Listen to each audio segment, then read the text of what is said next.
Hi friends, welcome back to my channel ఎవరైతే first time చూస్తున్నారో please like, share, subscribe my channel.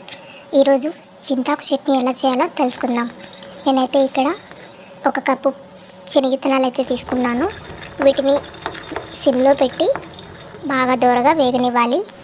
అందులోనే ఒక table spoon oil వేసి చింతాకు కూడా ఇలా వేయించుకోవాలి. ప్లేట్ మూసి పెడితే త్వరగా మగ్గుతుంది, బట్ స్టవ్ అయితే సిమ్లో పెట్టుకోవాలి.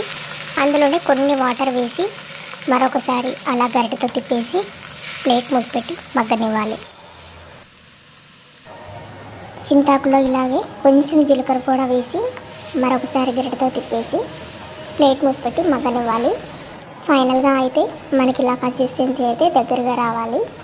ఆల్రెడీ నేనైతే ఎండుమిరపకాయలను వేయించి పెట్టుకున్నాను ఆయిల్లో. ఇవైతే సరిపోతుంది నాకైతే. మీ కారం తగ్గట్టుగా ఎండుమిరపకాయలను అయితే వేసుకోండి.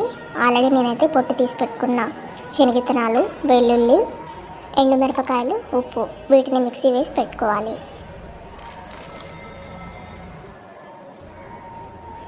ఆల్రెడీ మనం చింతాకు కూడా ఆయిల్లో ఆల్రెడీ మగ్గనిచ్చాము కాబట్టి ఆ చింతాకు కూడా వేసి కొన్ని వాటర్ వేసి మరొకసారి మిక్సీ పట్టుకోవాలి. ఫైనల్గా అయితే ఇలా రెడీ అయిపోతుంది.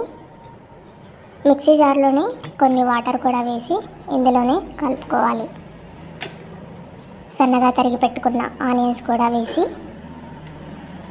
కలుపుకున్న తర్వాత ఇక అంతే అండి, ఈ చట్నీ అయితే రెడీ అయిపోతుంది. వేడివేడి అన్నంలో కానీ ముద్దలో కానీ ఈ చట్నీ సూపర్గా ఉంటుంది. ట్రై చేసి మీకు ఎలా వచ్చిందో కామెంట్ సెక్షన్లో కామెంట్ చేయండి. Thanks for watching. Please like, share, subscribe my channel.